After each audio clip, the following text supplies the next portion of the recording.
అతనితో నేను ఎప్పుడు సరిగ్గా మాట్లాడలేను. నాకు కావాల్సినప్పుడు నాన్న నాకు తోడుగా లేడు.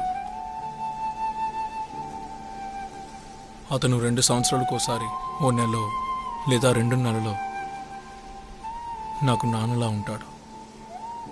కానీ ప్రతిదానికి ఊర్లో వాళ్ళందరూ నన్ను మీ నాన్న గల్ఫ్లో ఉన్నాడు, నువ్వు అదృష్టవంతుడే అంటారు. నేను ఒప్పుకుంటాను, నాకు అన్నీ ఉన్నాయి. కానీ నాకు నా నాన్న లేడురా. అందరి జీవితాలు ఇలాగేరా ఉంటాయి, కానీ నీకు మాత్రం అన్ని నిజాయితీగా ఉండాలి. వాణి విషయంలో కూడా ఇదేగా చేసావు. ఏమైంది? ఇప్పుడు మొగుడిని వదిలేసి ఇంటికి వచ్చేసింది. ఆ ల్యాబ్ నుంచి వచ్చిన డబ్బుని ఏం చేసావురా? తీసుకుని తిన్నగా రాజేష్ దగ్గరికి వెళ్ళిపోయావు. దాంతో సుమ్మి బంగారాన్ని విడిపించి ఉండాల్సింది. ఇప్పుడు మాట్లాడి ఏం ఉపయోగం?